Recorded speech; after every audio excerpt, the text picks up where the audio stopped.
You just always been a tighter rush that I've been laid back, yeah.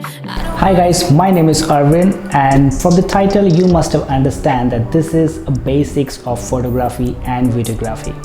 This isn't for those who are already looking for advanced instructions or already shooting in manual.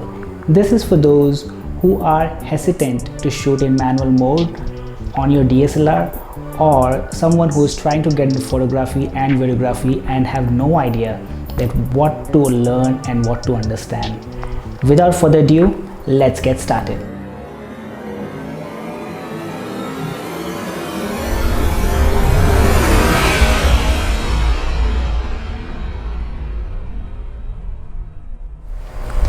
At first, we need to understand the three topics which we're going to cover today for both photography and videography, and definitely those are ISO, aperture and shutter. But the same concept you can apply for videography as well. The only thing is that the way you apply those settings, ISO, aperture and shutter, is quite different from photography from videography. But then in this case, all you need to understand the concept of ISO, shutter and aperture.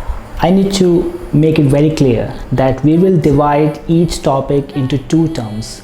The first will be the technical terms, like where you will try to understand the settings, what is ISO, what is aperture, what is shutter. And second, we will talk about how to look at them through an artistic way, from a creation mode. And then we will understand each topic. First, we will talk about the aperture, because that's something there on the lens of the DSLR, right? So what is aperture? Aperture is the iris of a lens. So the more lesser you go, the wider the lens get open.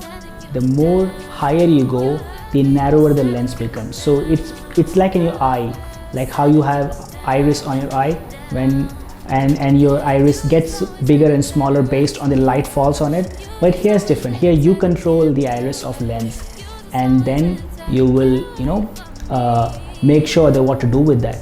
Now what happened here? Now on DSLR, aperture considered as an f-stop, right? So f-stop can change from lens to lens. Your lens might have 4.5 as an f-stop, but some lenses will have 1.4. Some are less than 1 f-stop. Now how that's possible? The lower the f-stop in the lens, that lens become more costly because it becomes widened. That means the lens can open as wide as possible, and the more light can pass through. But more narrower the iris of the lens, the less light will pass through to your lens and reach to your sensor. So this is the starting point of any DSLR. So on a technical term, the wider the lens get open, which falls into f1 or 2 or 1.4 or 1.8 based on your lens capability. On a technical term, if the narrower the f-stop become, which is the f16, f11, you will have less light coming through. Now what is happening here? Now the more light comes through, that means you create depth of shallow in from a creative mode. The lesser light you let enter in your sensor, that means you're going to create sharp all over your image. So I'll show you a few images wherein I'll show how a lower f-stop can create depth of shallow, and how the higher f-stop creates the everything sharper. There is no blur in the image.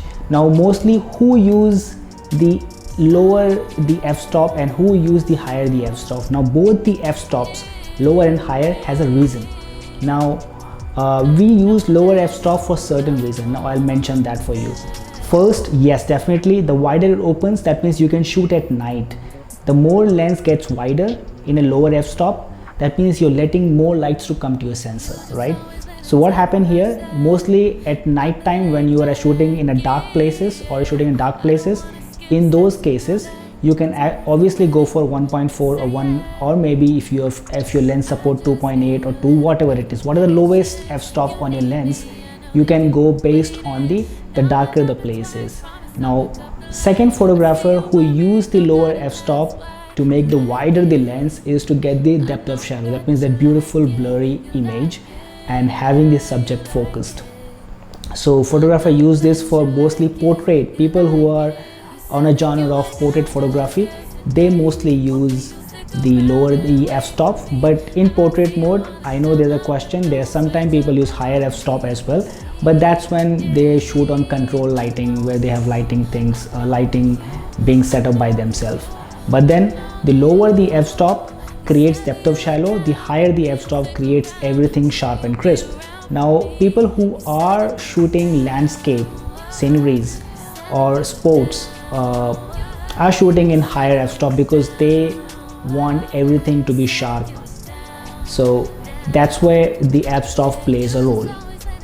Now let's move on to next topic, which is your shutter, because before we talk about the ISO, shutter is most important. Now what is shutter? Shutter mostly falls can 1/3200 to 30 seconds, up to 30 seconds mostly, but that purely depends how fast you want your shutter to click the image.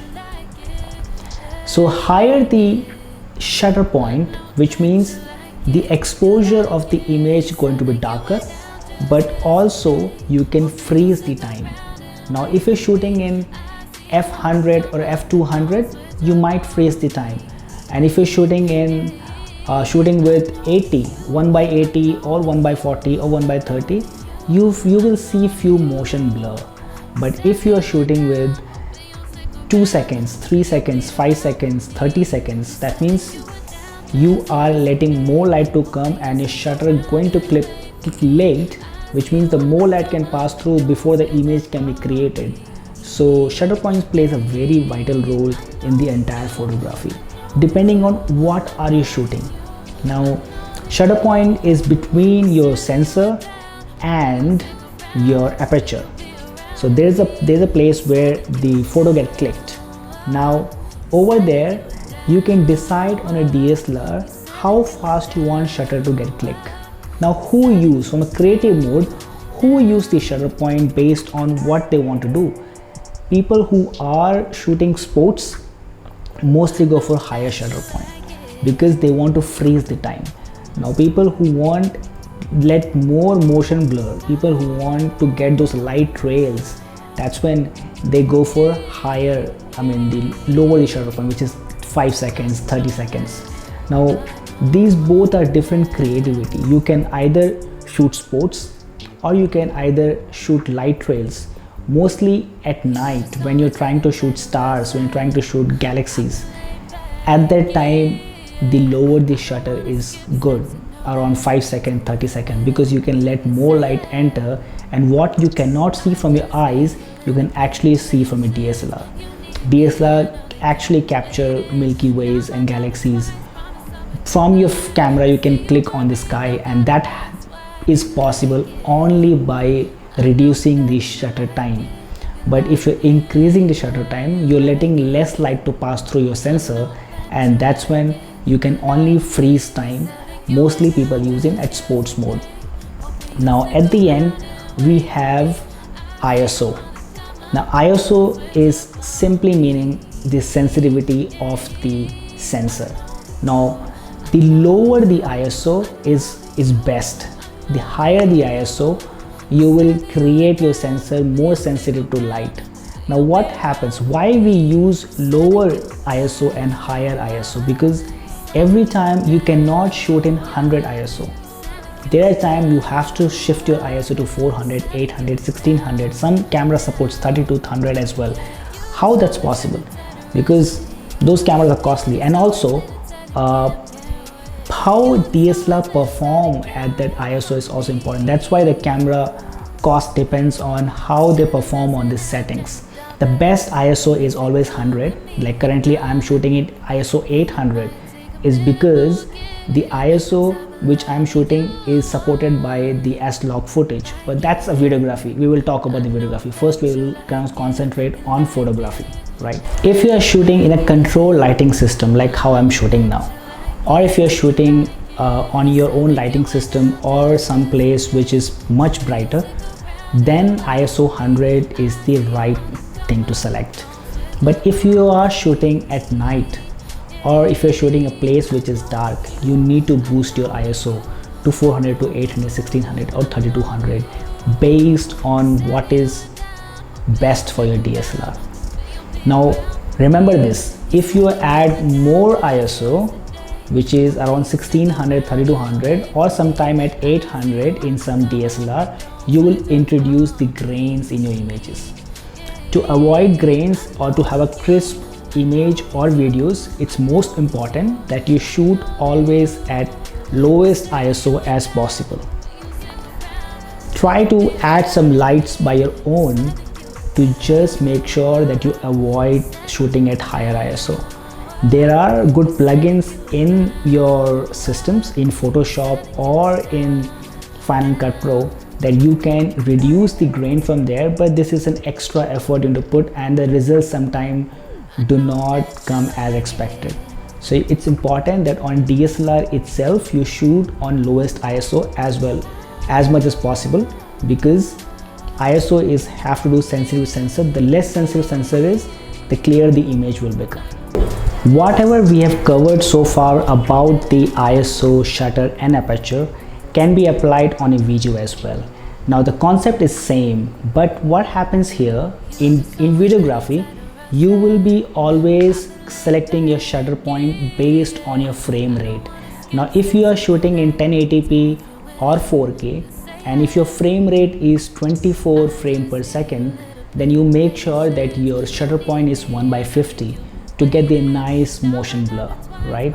Now if you are shooting a higher frame rate like 60 frame rate or 120 frame rate, in most of the cameras it supports that frame rate, you can definitely go for a shutter point around 1/100 or 1/120 based on the frame rate which you selected. Now if you selected 1/120, then you have to go frame rate which is 1/200 or 240 based on double of whatever frame rate you're shooting.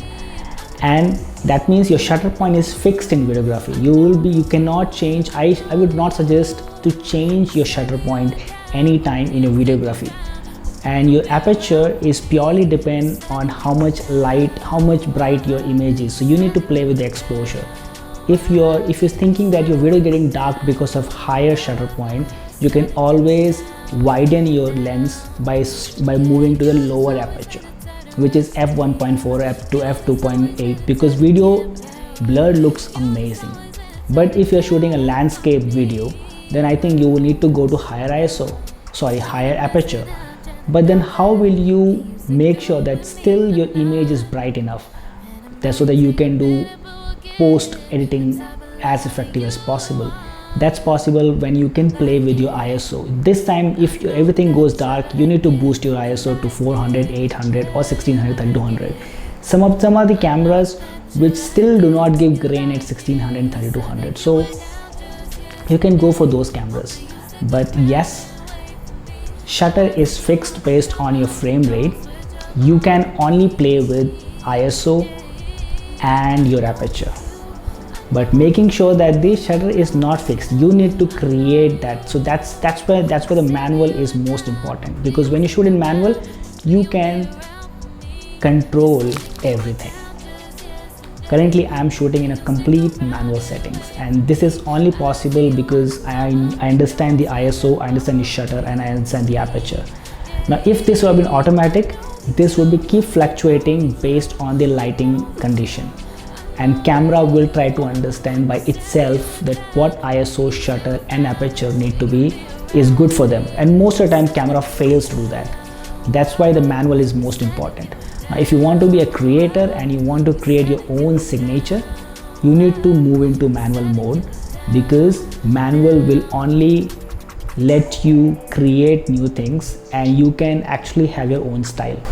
Now guys, this is very basic information about all the three topics. There is another topic called focus, which is a wide topic, and I will take care of the focus in the next video.